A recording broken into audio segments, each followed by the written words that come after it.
In this video, I will show you how to connect your Bybit account to MetaTrader 5. First, go to the Bybit website. In the top menu, look for the Tools section and select the TRAD FI.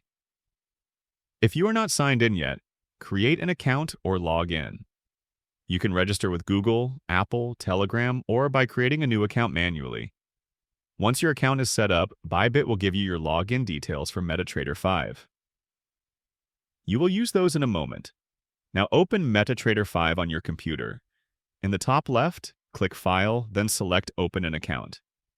In the search bar, type Bybit and click Find.